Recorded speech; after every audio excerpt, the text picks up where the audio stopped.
तो माशाअल्लाह ये अजीज़ा का मेन जंक्शन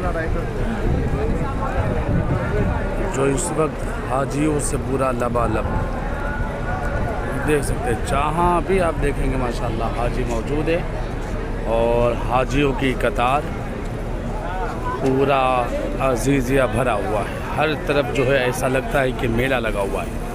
ये आप देख सकते हैं, हर आइटम आपको यहाँ मिलेगा और ये हज की बरकत है। 40 दिन जो अजीज़िया हाजियों से भरा होता है और ख़ास करके इंडियन हाजियों से। ये देखें माशाअल्लाह चारों तरफ भरा हुआ। ये देखें सामने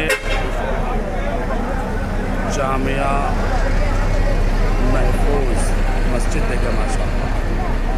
और ये 66 नंबर बिल्डिंग जिसमें हमारे